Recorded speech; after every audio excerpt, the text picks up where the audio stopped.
Kedatangan Ragnar Oratmangun ke Maung Bandung memang menjadi sorotan berita besar karena sebelumnya juga bagaimana manajemen Persib Bandung juga mendatangkan Sandy Walsh.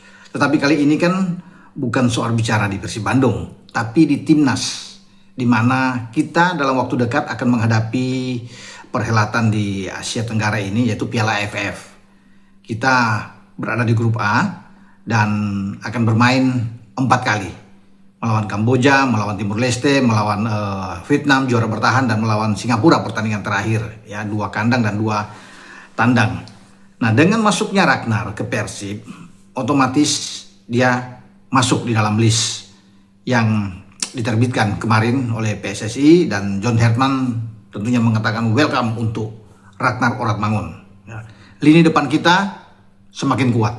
Memang tanpa Ole Romeni, tapi sosok Ragnar ini semua sudah tahu. Bahkan kubu Vietnam, juara bertahan yang 9 tadi, itu mendengar Ragnar masuk dan bermain di Liga Super bersama dengan Persib dan pasti akan bermain di Piala AFF, karena Vietnam akan menjadi lawan kita. Apalagi bermain di kandang kita. Wah, Vietnam agak ketar-ketir juga. Kalau bisa dilihat di sini bahwa Indonesia itu tampil dengan pemain-pemain terbaik yang ada di level senior. Nah, di garis depan kan Ragnar kita tahu bersama terakhir mencetak gol ke gawang Oman saat kita bisa menang dengan 3 gol, ya. Dan dia sudah pasti akan menjadi bagian penting, bukan sebagai pemain cadangan. John Herman akan menempatkan dia di depan, walaupun banyak pemain-pemain kalau bisa melihat yang dipanggil itu kan pemain depan itu banyak dari 50 list yang keluar yang nantinya akan diseleksi, kemudian akan pada akhirnya ada 26 pemain. 26 pemain pasti Ragnar ada di dalam.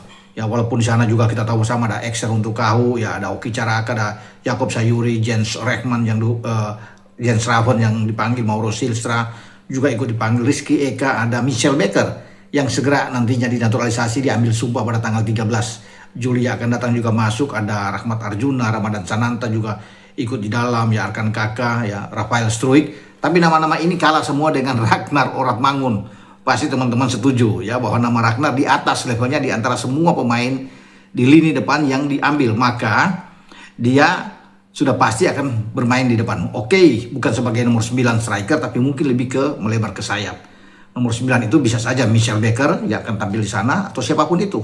Jens Raven, ya Ramadan Sananta, atau Mauro Silstra, siapapun. Tetapi Ragnar, keberadaan dia pasti akan mendapatkan sorotan dari Vietnam di grup kita, karena kita akan berhadapan dengan Kamboja. Pasti Kamboja akan melihat itu. Kamboja tahu nih, berita sudah sampai nih ke telinga mereka bahwa Indonesia ketambahan pemain lagi, ya.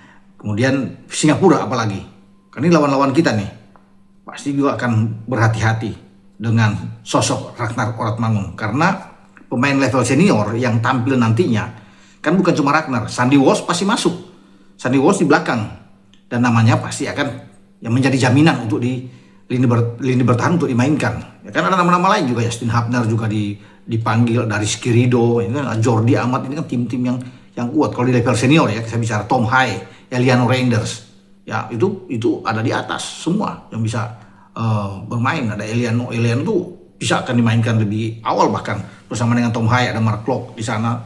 Ya, bahkan Persib itu menghadirkan kalau nggak salah 11 pemain dipanggil, termasuk Sadil yang ikut, ada Kakang bermain, Teja Paku Alam kipernya juga ikut dipanggil untuk bisa bermain, Adam Alis, ya.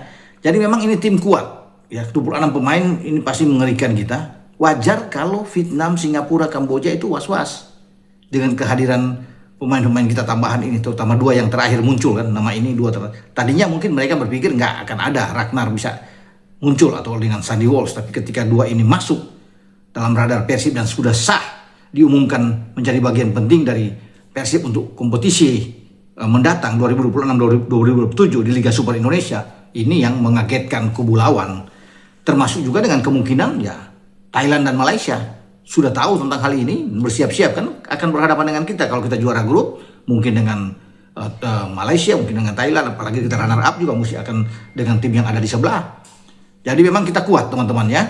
Ya, bersyukur bahwa kita punya Ragnar dan punya Sandy yang ikut memperkuat. Tinggal sekarang John Herman yang akan memilih, kan latihan TC sudah di Bali berlangsung tahap pertama, nanti ada tahap kedua yang datang. Nah, itulah rombongan Michel Becker yang setelah diambil sumpah akan ikut di dalam tahap kedua. Nah, akan bergabung semua yang nantinya pada saatnya mungkin kalau pertandingan di AFF itu berlangsung pada 24 Juli sampai 26 Agustus. Jadi sebelum tanggal 24, mungkin seminggu setelah itu sudah ada pemilihan, sudah ditetapkan siapa 26 pemain yang akan masuk di dalam list yang dipilih oleh Coach JH. Dengan saya Bung Ropan.